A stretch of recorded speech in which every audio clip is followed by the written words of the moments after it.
Structure అనేది కంపల్సరీగా వచ్చే అవకాశం ఎక్కువ. ఆల్రెడీ 10 years క్రాస్ అయిపోయాము. ఆల్ యూనియన్స్ అడుగుతున్నాయి క్యాపిటల్ స్ట్రక్చర్ కావాలి, బట్ కొంచెం ఎక్కువగా ఉంది అనే దాని మీద అడుగుతున్నారు. ఇప్పుడు ఏమవుతుందంటే మనకు ఒకప్పుడు అంటే ఇన్కమ్ ట్యాక్స్లో మీకు ఐడియా ఉండదు కానీ ఒకప్పుడు మనకి ఇండియాలో 3 కోట్ల మంది రిటర్న్ చేసేవాళ్ళు. ఇప్పుడు 7 కోట్లకి వెళ్తున్నారు. ఇప్పుడు 3 కోట్ల మందికి 10 years దాకా 3 కోట్లు ఉన్నది ఇప్పుడు 7 కోట్లు అయింది. 10 years దాకా ఉన్న ఎంప్లాయీస్ 3 కోట్ల మందిని చూసే వెరిఫికేషన్ చేసేవాళ్ళు 7 crores చేయలేరు. దానికి అకార్డింగ్లీ డిపార్ట్మెంట్ స్ట్రెంత్ పెడతారు. దానికోసం అయితే రిక్రూట్మెంట్స్ కంపల్సరీ అవుతుంది అనేది నా ఒపీనియన్. నెక్స్ట్ 2-3 yearsలో పెద్ద రిక్రూట్మెంట్స్ అవుతాయి. యూజ్ రిక్రూట్మెంట్స్ నెక్స్ట్ అప్కమింగ్ ఇయర్స్లో ఉంటాయి.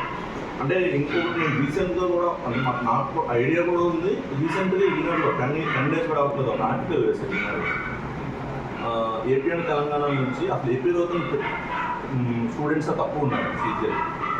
వాళ్ళు ఒక టేబుల్ కూడా ఇచ్చారు. లాస్ట్ 3 weeks 4 weeksలో ఎంతమంది అటెండ్ అయ్యారు అనేది ఏపీ అండ్ తెలంగాణలో ఎన్ని పోస్టులు క్రియేట్ అయితే ఎంతమంది అటెండ్ అయ్యారో కూడా ఇచ్చారు. ఎంతమంది సెలెక్ట్ అయ్యారో కూడా ఇచ్చారు. అసలు అది ఎందుకు అనేది నాకు తెలియదు. అంటే మీకు ఏమైనా భయాలు గట్రా ఏమైనా ఉంటే చూడండి, నా డౌట్స్ ఉంటే అడగండి, చెప్తాను దాని గురించి. ఎగ్జామ్ అనేది సింపుల్ థింగ్ ఏంటంటే ఇనీషియల్లీ మనకు ఒక అవగాహన కోసం, ఒక అండర్స్టాండింగ్ కోసం, ఎలా ప్యాటర్న్ ఉంది ఏంటి అనేది తెలుసుకోవడం కోసం అయితే కోచింగ్కి వెళ్ళాలి, తెలుసుకోవాలి. అదర్వైజ్ మీరు ఓన్గా తెలుసుకోవాలంటే ఓల్డ్ పేపర్స్ చూడడం లేకపోతే మెటీరియల్ తెప్పించుకొని చదవడం చేయాలి. ఎగ్జామ్ అటెండ్ అవ్వాలి. బేసిక్గా మీరు వెళ్ళి రాయాలి ఎగ్జామ్. అప్పుడు మీకు అవగాహన వస్తుంది. ఎంత అవగాహన ఈ ఎగ్జామ్ నేను క్లియర్ చేయగలుగుతాను అనేది. నేను 2012లో సీజీఎల్ ఎగ్జామ్ అనేది నార్మల్గా రాశాను. నేను అప్పుడు సాఫ్ట్వేర్ జాబ్ చేసుకుంటున్నాను, ఒరాకిల్లో నేను చేసుకుంటున్నాను. ఊరకే రాశాను. మా ఫ్రెండ్ సజెషన్ బేస్ చేసుకొని ఒకసారి ఊరకే రాద్దామని రాశాను.